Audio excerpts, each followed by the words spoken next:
Welcome everyone to Heart Snuggles. We hope you're having a great day. I brought an old mate on here. Yeah. So go ahead and introduce yourself. Happening, everyone. I'm Nathaniel Bibby, an old friend of Lexy's.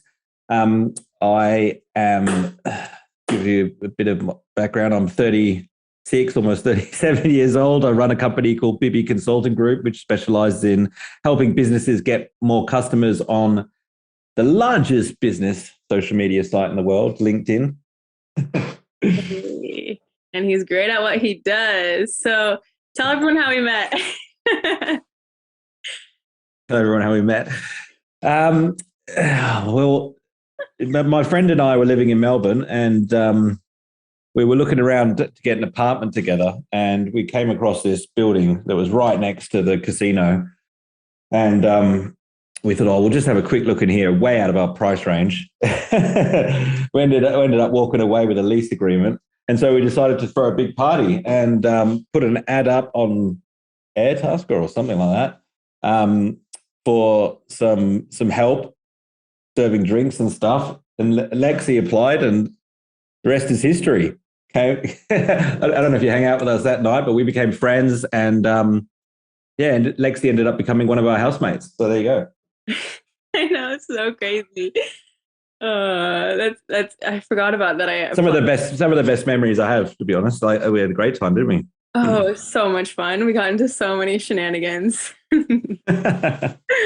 Oh, so good. So back to you. So tell us about your story about how you started with this business. Sure. So I was working for an online marketing agency doing sales, and I was generating most of the leads for that particular role through LinkedIn. We grew incredibly fast, so fast, in fact, that we had an opportunity to list on the stock market. And cut a long story short, that didn't go very well. So I ended up without a job. Hadn't been paid in 3 months, was $20,000 in debt, was getting evicted from a St Kilda apartment. And I thought, well, I'm not going to be easy for me to go out and get another sales role, because it takes a while to get leads and so on when you're with a new company. So I thought, I'm just going to start my own business. And I've decided to specialize in LinkedIn, firstly, because that's where I was getting the best results. But secondly, there was no one else doing it. It was back in those days, LinkedIn training, LinkedIn marketing. There's lots of businesses trying to do it now. But back then there was no one else doing it. So what didn't take long for me to get top of Google. Then, whenever a big company like was running a conference, or like started the conversation about, how to use LinkedIn more effectively, my name would come up. So it's specializing in that particular niche has done wonders for my personal brand. And I got some big clients on early on, and, just stayed at the forefront of that particular space. Who knows if LinkedIn will keep being, more effective, but it just seems to be getting more popular and more popular. People are spending a lot more time using it. So there's more demand for what I do, now more than ever. Yeah, that's you saw that door, and, you ran for it. So that's so good. And tell us some good LinkedIn tips. Sure. It comes back to why you're using LinkedIn, I guess. Like you can use it to advance your career. You can use it to market a business. You can use it to generate leads as a salesperson. It's a relationship building tool, So I think of it in the context of networking.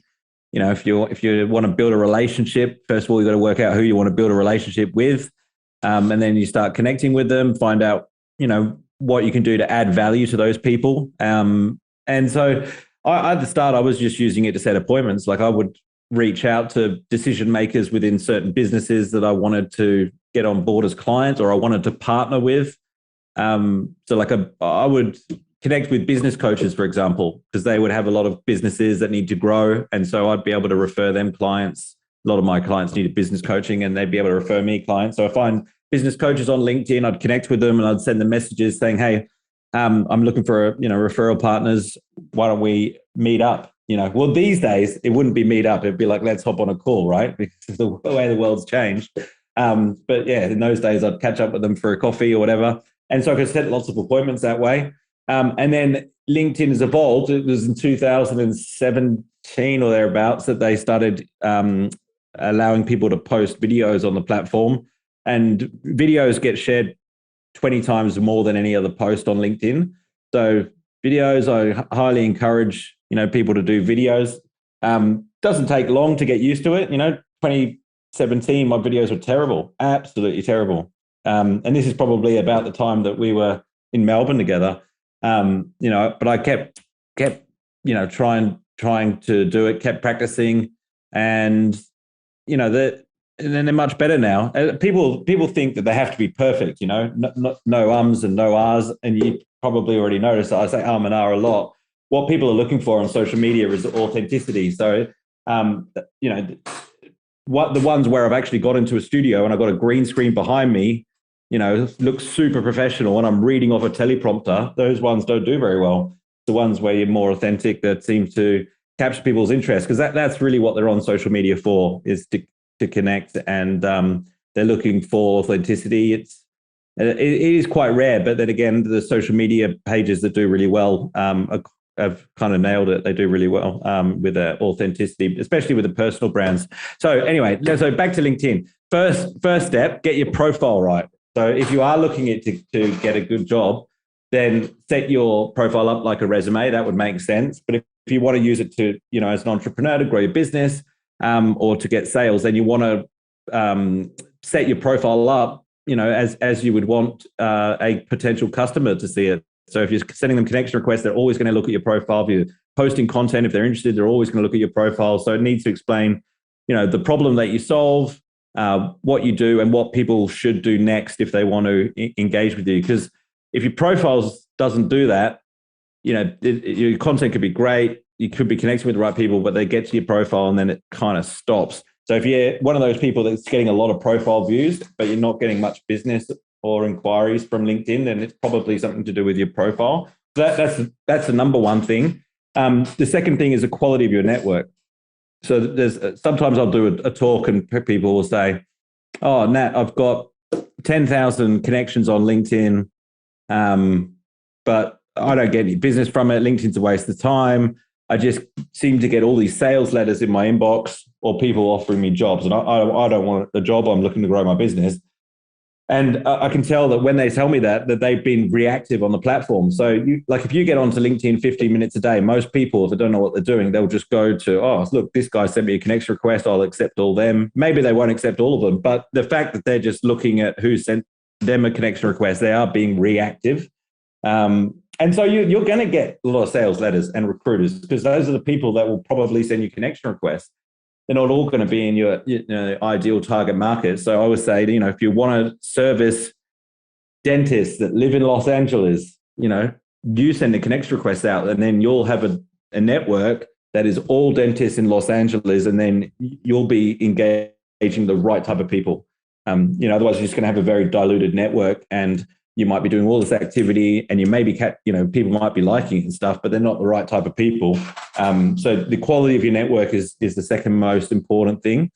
And taking the conversation offline. If you do get a message on LinkedIn, I don't think it's necessarily a great idea, unless your product's awesome, to just be going back and forth chatting with them. I think you should pull it off onto a telephone call or a Zoom call.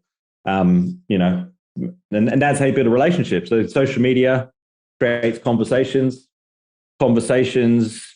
create relationships, basically. And relationships should create sales.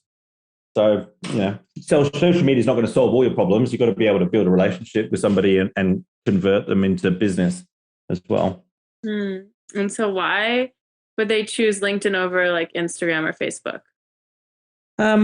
Well, it comes down to who your audience is. So if you're a business that sells to other businesses, or like if you're like I am, I help businesses, that LinkedIn is a business networking site. So you can connect with key decision makers. Like if the HR director might be a decision maker when it comes to training, or the marketing manager might be the decision maker when it comes to marketing, or it might be the CEO or the founder, but they're going to be more active on LinkedIn. The second thing is, there's a thing called a digital trust index, which basically they do these surveys, and it rates different social media platforms based on how much business professionals trust the content on there.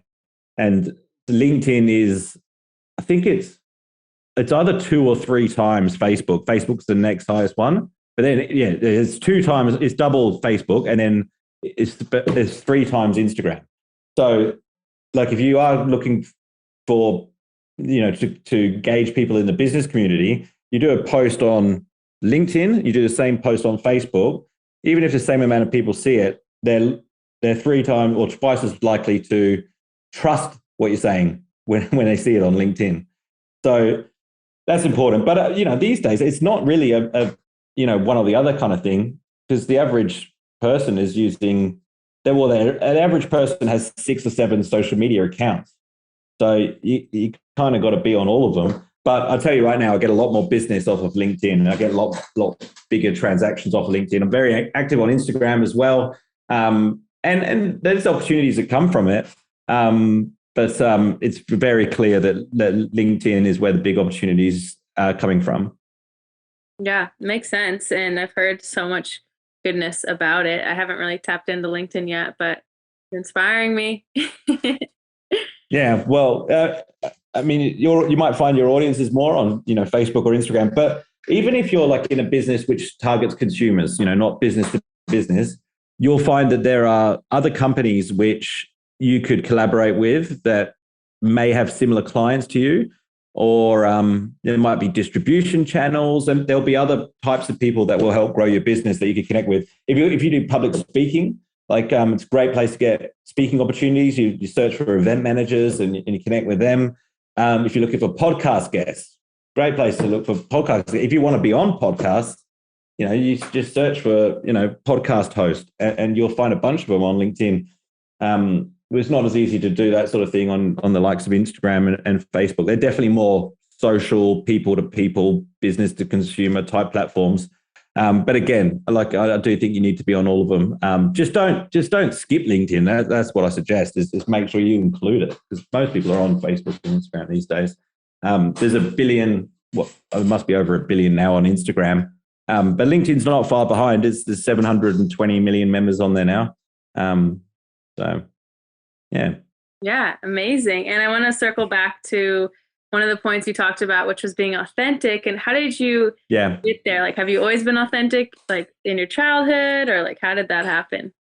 Not at all. No. Like, what happened was, it was in Prima Tower where we were living, and I was looking for a videographer, and I don't know if you remember meeting a guy called Andrew. You probably do.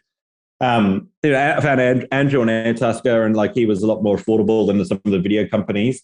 And so I invited him around. We got up to the what do you call it? The Sky Deck or whatever it was, where we had this conference room overlooking the city. It was awesome. We had a great venue for it. And so he set up the camera, and I just started talking. And he said, yeah, look, mate, it's not very good. And I was like, okay, we'll play it back for me. Watched it, and I said, shit, you're right, it's not very good.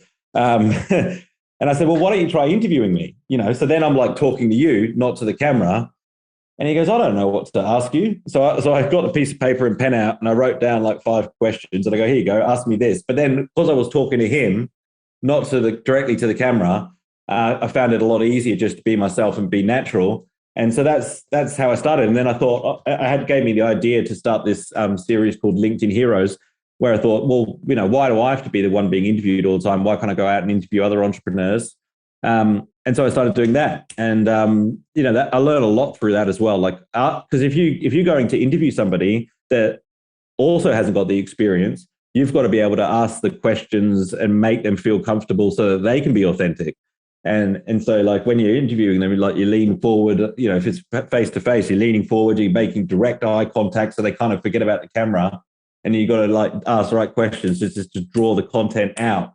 And then you just see, when you start posting these videos, one of the questions he asked me was how I got started in my business. And I started telling that story about how I started with no money, and I was getting evicted. And these were things that I'd never talked about publicly before. I don't even think I'd shared them with anyone, because when you have these, when you're in the business world, especially when you're starting out, especially if you haven't got any money, you're very insecure about sharing that stuff. And so you Like I used to dress up, like I would be the smartest guy in the room and, you know, very prim and proper, and, you know, just to try and be comfortable being there, especially when you're younger than everyone else. And so I shared that story and I sort of went on a rant with it.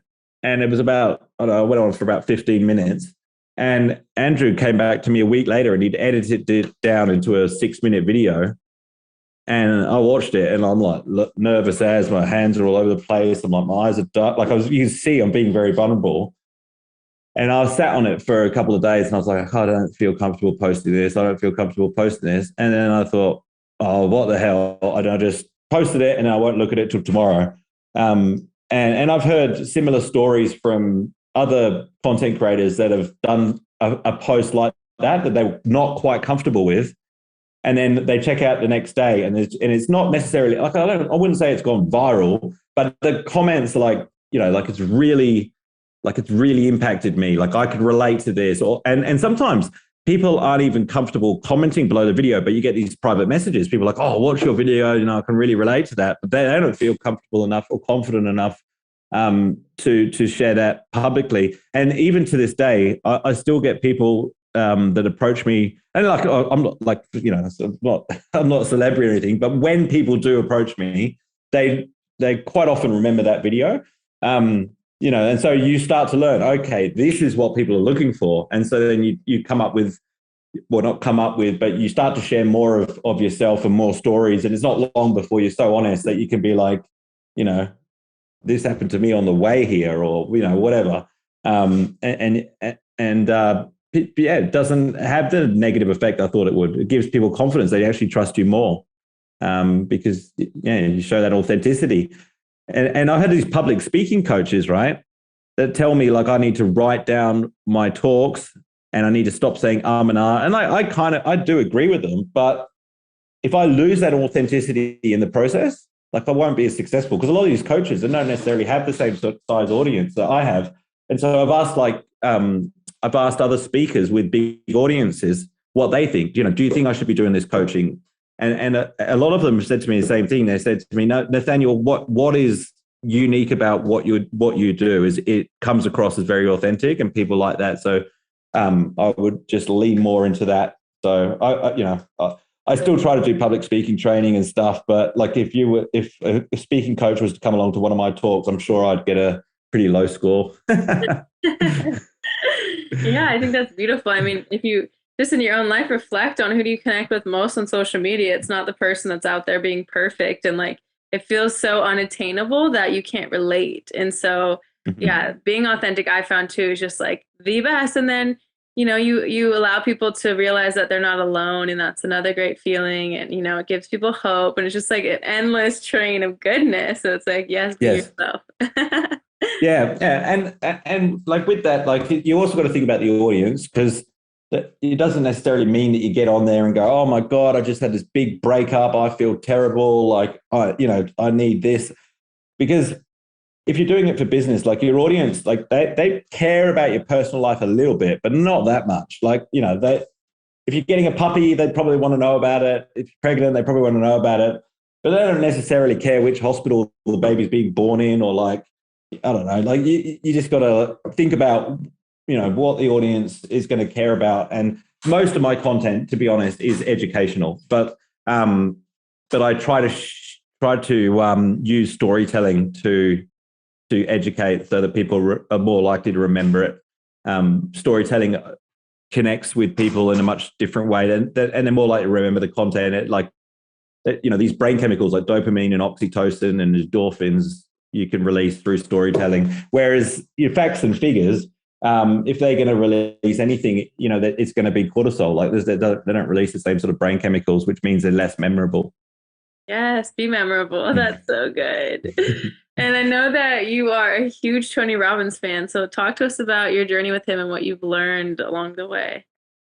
Yeah, great question. Thanks for asking that. I'm going to do Unleash the Power Within for the 5th time, I think it is, next week, which will be exciting. It's virtual this time, so that'll be fun. We'll see how that goes. But it's the first time I went to Tony Robbins. It was my first year in business, and I'd like grown quite quickly to 9 people, and then I and then I couldn't pay salaries one month, and so I imploded again.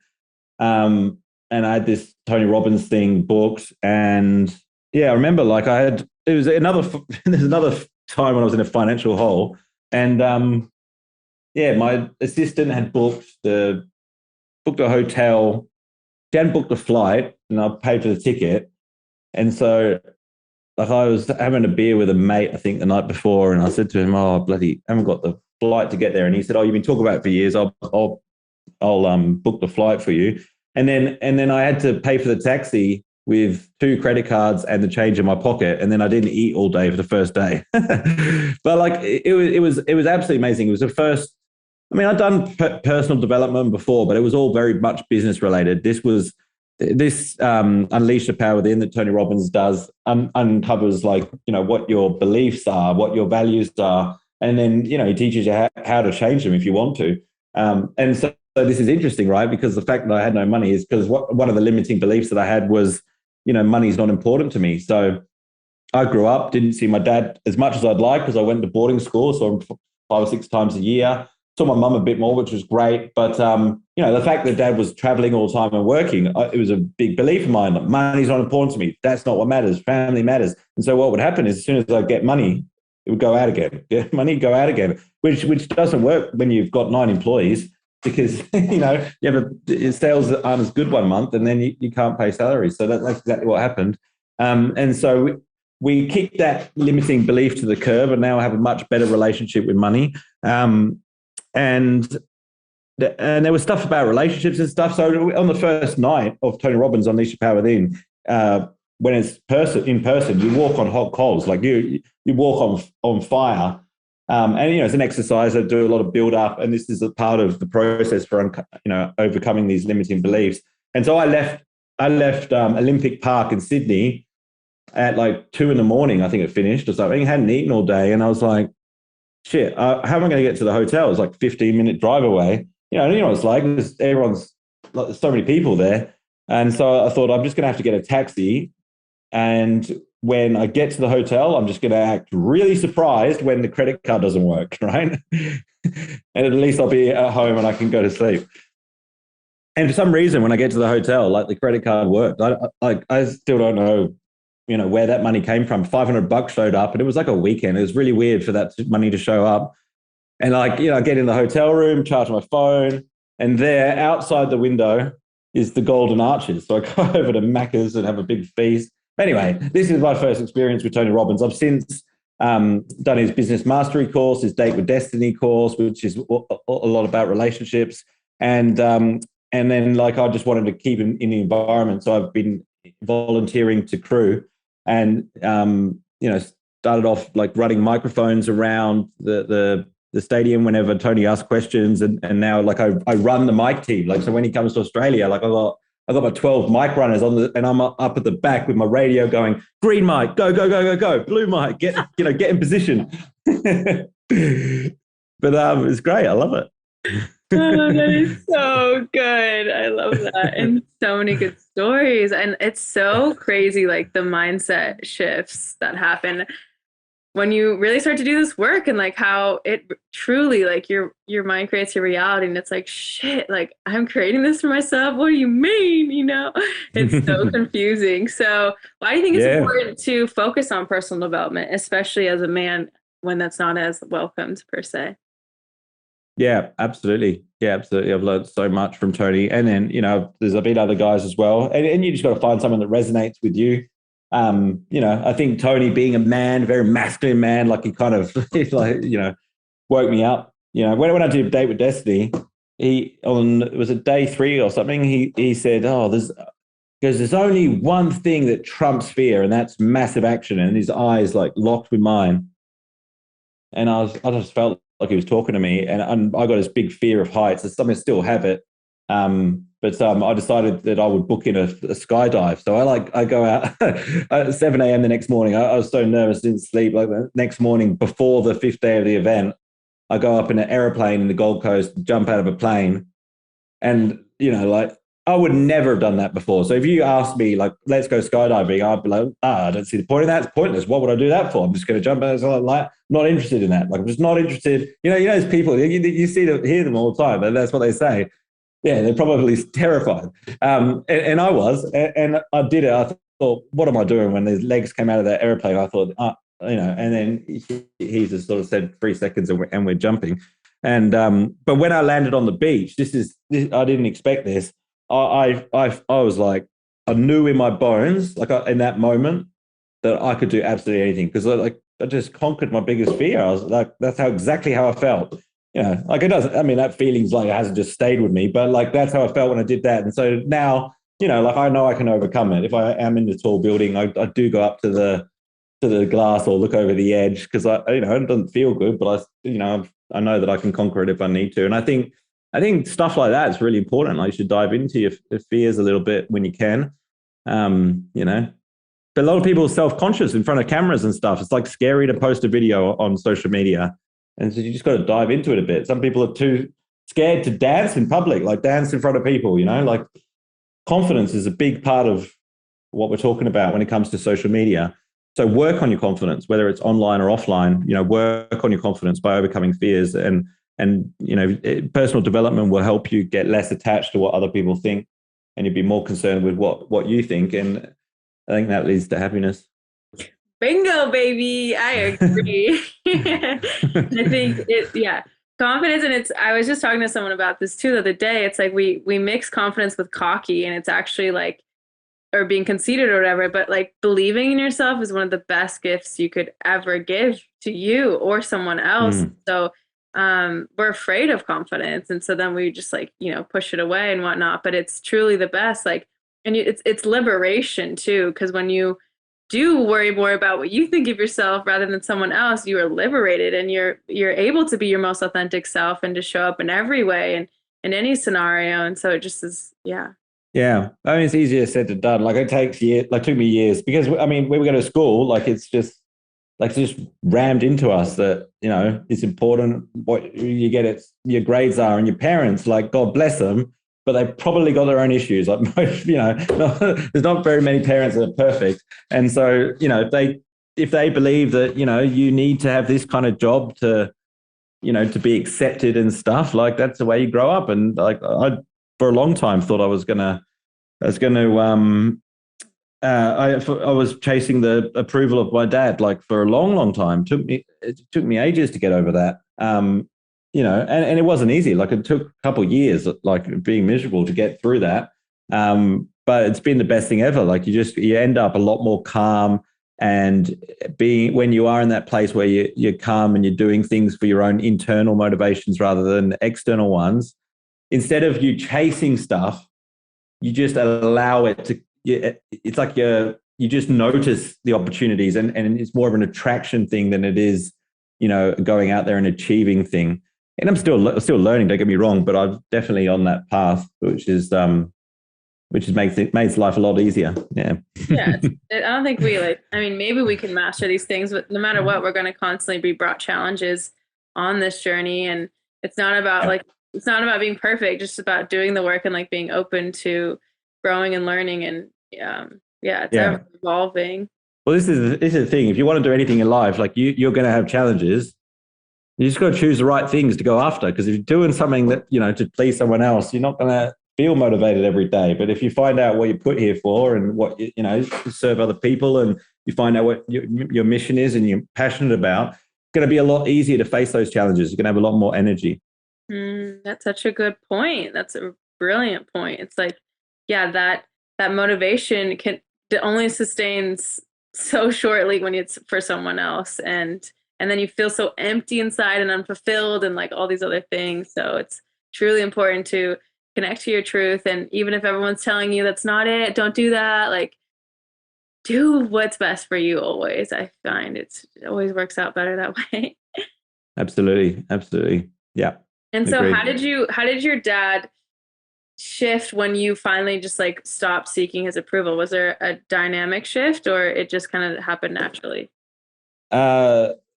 Well, I realized that it wasn't actually going to happen. Like I was chasing something that was never like it got like my dad's awesome. Don't get me wrong. Like I can see how it could be received wrong. Like my dad's a legend, bless him. But I was never going to get the approval at the level that I wanted it. It was just never going to happen. But well, I say that, but as soon as I stopped chasing it, and then I did my own thing, and then all of a sudden, Dad's like, "Wow, how'd you do that?" You know, and he's chasing me to learn more, you know, have a relationship with me and learn more. So it's like, it's weird, but like I stopped chasing that, but then I attracted it by being more of myself. Whoa. But at the same time, like didn't have that attachment to it, you know, like if it came, it's great. If it didn't, that's great too. I love my dad anyway, you know. That's really big. That's huge. It's like, they always say that too, stop doing and just be. And it's so true. Like we just have to hear it 1,000 times. I feel like I keep needing to hear it because so many moments in life, it's like we think we need to do. And yeah, that's so great that dynamic could shift. And it's so, you're just like, wait, what? How did this happen? I've been seeking for this for so long. So yeah. I mean, it took a lot of work, but at the end of it, all that's shifted is I'm more motivated by internal stuff than the external stuff. Yeah. And the universe has a way of taking care of your needs when you're focused on serving others. I've always found in business that if things aren't going that well, it's probably because I'm thinking more about myself than I am about other people, whether it's my clients or whatever. So if you just go out there and you add value and you get to a place where you can add more value than anyone else, like business will be good. Like it will take care of itself. You'll figure it out. Like, you know. Yeah, that's the best way to attract people is just add value because it builds that trust and they want to learn more because you're giving them stuff, you know, and we all want to, nowadays that we want to receive that, you know. Yeah. And you, I mean, like a lot of, you don't have to reinvent the wheel. Like a lot of, at the start, like I wasn't really necessarily saying anything new or different. A lot of the content I would share would be, this is what I learned at Tony Robbins, or like, you know, these are 10 tips from Richard Branson about leadership. But just by the fact that I was sharing it in an authentic, real way, was enough to make it valuable, you know, more valuable than going direct to the source. Yeah, I mean, most things out there, it's been said by millions of people for years. Like, it's not like most of the stuff is recycled, but we all need the reminders and the truth. And like you said, like just sharing it from yourself, and you don't have to be the creator of the wisdom. Like, that's not what matters. It's just like providing that source of information. So that's a really great point. Yeah. Well, we're all media companies in business, like, you know, to some extent now, like you're the gatekeeper of information, education, entertainment to your audience. So if you see things that other people have posted, or you see a news article, you see a cool video, like share it with your audience and tell them why you're sharing it with them. But if you're constantly adding value, whether it comes from you or other places, your audience will build a relationship with you. That's the way it works. Bingo. So thank you so much for being here today. So good catching up with you. And if someone wanted to work with you, what are you offering and where can they find you? Sure. I've got a website called nathanielbibby.com. We've got a few courses on there. One of the LinkedIn courses is called LinkedIn Insider. That's pretty much my best course in LinkedIn. It's been updated this year. We create content for businesses, generate leads for business. So you can get in touch with me through there as well. But if you're looking for some free content, go to my YouTube channel, Nathaniel Bibby, or go to my podcast, the Nathaniel Bibby podcast, if you can remember that one. Lots of free content on there, and I hope you find it valuable and tell your friends about it. And yeah. Amazing. Thank you so much. My pleasure.